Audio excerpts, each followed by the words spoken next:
నకిలీ ఔషధాలు, కన్సల్టెన్సీలు, వైద్యులపై drugs control అధికారులు ఉక్కుపాదం మోపుతున్నారు. ఎక్కడికక్కడ కట్టడి చేసి నిందితులను ఊచలు లెక్కించేలా చేస్తున్నారు. డాక్టర్స్ ప్రిస్క్రిప్షన్ లేకుండా చిన్న టాబ్లెట్ విక్రయించిన సహించేది లేదంటున్న డ్రగ్స్ కంట్రోల్ డీజీ కమలాసరెడ్డితో మా crime bureau chief Krishna face to face. ఔషధాల పైన నియంత్రణ చేసేందుకు డ్రగ్ కంట్రోల్ అధికారులు తీవ్ర ప్రయత్నాలు చేస్తున్నారు. ఈ నకిలీ మందులు విక్రయించిన, నకిలీ లైసెన్సులు కలిగి ఉన్న వారిపైన ఎక్కడికక్కడ కట్టడి చేసి వారిని ఊచలు లెక్కించేలా చేస్తున్నారు. అసలు ఈ నకిలీ మందులు ఎక్కడి నుంచి వస్తున్నాయి, ఈ దాడులు ఏ విధంగా కొనసాగిస్తున్నారనే విషయంపైన drugs control DG Kamalasan Reddy గారు మనతో పాటు ఉన్నారు. ఆయన అడిగి తెలుసుకుందాం.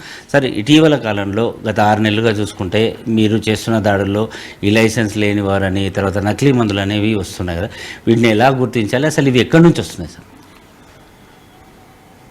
ఇన్ఫ్యాక్ట్ నేను ఈ డ్రగ్ కంట్రోల్ అడ్మినిస్ట్రేషన్లో జాయిన్ అయ్యేంత వరకు నాకు కూడా పెద్దగా అవగాహన లేదు. మెడికల్ షాప్లో దొరికేటువంటి మందులు నాణ్యమైన మందులే ఉంటాయని చెప్పి అందరితో పాటు నేను కూడా నమ్మేవాడిని.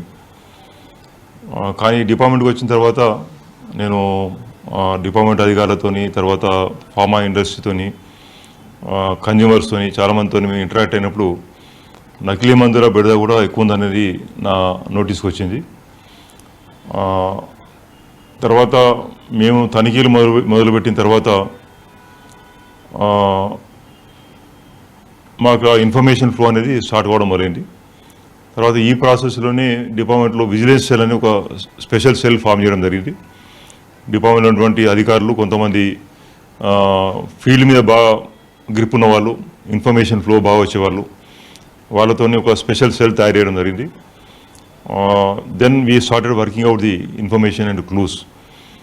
దాని తర్వాత ఒకటిగా ఈ నకిలీ మందులు ఇచ్చేటువంటి గ్యాంగ్ సంబంధించినటువంటి ఇన్ఫర్మేషన్ మాకు రావడం మొదలైంది. Then one after the other అందరిని కూడా పట్టుకోవడము, నకిలీ మందులు తయారు చేసి తీసుకొచ్చిన తర్వాత నకిలీ మందులను పట్టుకోవడము, కేసు పెట్టడం జరిగింది. ఇందులో మోస్ట్ ఆఫ్ ది టైమ్స్లో, అంటే చాలా సందర్భాల్లో నకిలీ మందులు బయట రాష్ట్రాలనే తయారవుతున్నాయి. మన రాష్ట్రంలో తయారయ్యేటువంటిది చాలా చాలా తక్కువ. ముఖ్యంగా హిమాచల్ ప్రదేశ్, ఉత్తరాఖండ్, ఉత్తరప్రదేశ్లో కొన్ని ప్రాంతాలు, ఢిల్లీ చుట్టుపక్కల ఈ నకిలీ మందులు తయారు చేస్తున్నారు. వీళ్ళు చేస్తున్నటువంటిది ఏంటంటే రెప్యూటెడ్ కంపెనీస్, ప్రముఖమైనటువంటి ఫార్మా కంపెనీలకు సంబంధించిన ఫాస్ట్ రన్నింగ్ డ్రగ్స్, అంటే ఎక్కువ వినియోగం ఉన్నటువంటి డ్రగ్స్ను ఎగ్జాక్ట్లీ సిమిలర్ డ్రగ్స్ వీళ్ళు తయారు చేస్తారు. తయారు చేసి ఆ వినియోగదారునికి ఏ రకంగా కూడా గుర్తుపట్టడానికి అవకాశం ఉండదు. Only expert can identify. Medical షాప్కి వెళ్ళి కొనుక్కునే వాళ్ళకు అనుమానం వచ్చేటువంటి అవకాశం లేదు. కాకపోతే రెగ్యులర్గా వాడేటువంటి ఒక రోగి ఉంటే, ఆ రోగి కానీ రోగికి సంబంధించినటువంటి అటెండెంట్ కానీ ఉంటే, ఆ మందులు అంతకుముందు వాడిన మందులు తర్వాత అప్పుడు ఆ పర్టికులర్ స్పూరియస్ డ్రగ్ వాడిన తర్వాత కొన్ని సైడ్ ఎఫెక్ట్స్ రావడం కానీ, జబ్బు తగ్గకపోవడం కానీ, పెరగడం కానీ ఇవి జరిగితే వారికి కొంత అనుమానం వచ్చేటువంటి అవకాశం ఉన్నది. మోస్ట్ ఆఫ్ ది టైమ్స్ ఇవన్నీ కూడా వేరే రాష్ట్రాల్లో తయారయ్యి కొరియర్ ద్వారా కానీ, ట్రాన్స్పోర్ట్ ద్వారా కానీ, వ్యక్తుల ద్వారా కానీ తెలంగాణకే పాటు దేశంలో వివిధ ప్రాంతాలకు సరఫరా చేస్తున్నారు. సరఫరా చేసిన తర్వాత అవి కొన్ని మెడికల్ షాపులలో, వాళ్ళకి తెలిసినటువంటి మెడికల్ షాపులకు ఎక్కువ డిస్కౌంట్ ఇచ్చి, మోర్ దాన్ 50 to 60% డిస్కౌంట్ ఇచ్చి ఆ షాపులలో మిక్సప్ చేసి అమ్ముతుంటారు. ఇది అన్ని మెడికల్ షాపులో జరిగేటువంటి అన్ని మందులు మనము స్పూరియస్ అని చెప్పి అనడానికి లేదు, అందరూ ఇట్లా చేస్తుందని చెప్పి అంటలేను. కేవలం కొంతమంది స్వార్థపరులు, గ్రీడీ పర్సన్స్ చేస్తున్నటువంటి పని ఇది. సరే, ఇటీవల కాలంలో మనం చూసుకుంటే మెడికల్ షాప్లలో, అంటే కొన్ని గ్రామీణ ప్రాంతాల్లో చూసుకుంటే అసలు డాక్టర్ కంటే ఈ మెడికల్ షాప్లోనే ఒంట్లో బాగాలేదు అనగానే ఒక ట్యాబ్లెట్ ఇవ్వడం, ప్రిస్క్రిప్షన్ లేకుండా యాంటీబయాటిక్స్ మందులు కానీ, స్లీపింగ్ ట్యాబ్లెట్స్ కానీ ఇలాంటివి ఇస్తారు. సో ఇలాంటి వాళ్ళపైన ఎలాంటి చర్యలు ఉంటాయి సార్? మీరు అడిగిన ప్రశ్నలు రెండు ఉన్నాయి దీనిలో. ఒకటేమో అన్లైసెన్స్డ్ ప్రెమిసెస్, ఎటువంటి లైసెన్స్ లేకుండా ఎవరెవరు గ్రామీణ ప్రాంతాల్లో కొన్ని మందులు తీసుకొచ్చి అమ్మడం. నెంబర్ 2 యాంటీబయాటిక్స్ అమ్మడం. ఈ రెండు కూడా కరెక్ట్ కాదు. వితౌట్ లైసెన్స్ ఎవరమ్మినా, వితౌట్ లైసెన్స్ మందులు ఎవరమ్మినా అని అది డ్రగ్స్ అండ్ కాస్మెటిక్ యాక్ట్లో ఒక అఫెన్స్ అది, వీ కెన్ ప్రాసిక్యూట్. ఆ విధంగానే ఈ మధ్యకాలంలో చాలామంది గ్రామీణ ప్రాంతాల్లో కావచ్చు, అర్బన్ ఏరియాలో కావచ్చు, అన్లైసెన్స్డ్ షాప్స్ నడుపుతూ ఉన్నారు. వారి మేము కఠినంగా చర్యలు తీసుకుంటున్నాం.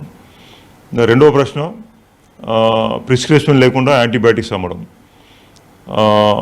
ప్రిస్క్రిప్షన్ లేకుండా యాంటీబయాటిక్ అమ్మడానికి లేదు, నంబర్ 1. అండ్ ఈ మధ్య కాలంలోనే గవర్నమెంట్ ఆఫ్ ఇండియా వారు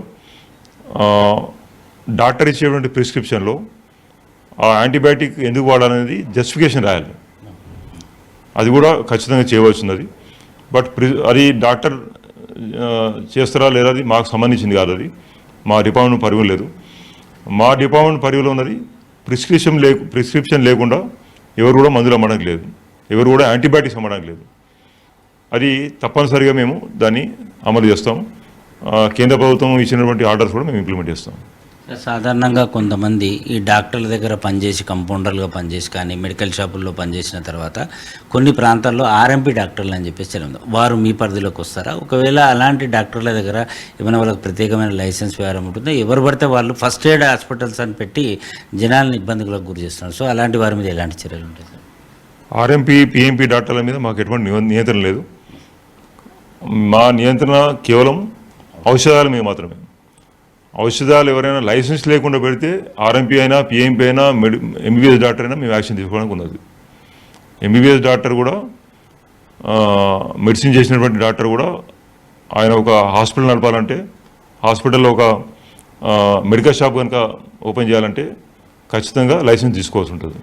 లైసెన్స్ లేకుండా ఎవరు షాప్స్ నిర్వహించినా, సేల్ చేసినా, డిస్ట్రిబ్యూట్ చేసినా, పొజిషన్లో ఉన్నా మేము యాక్షన్ తీసుకోవడానికి ఉన్నది.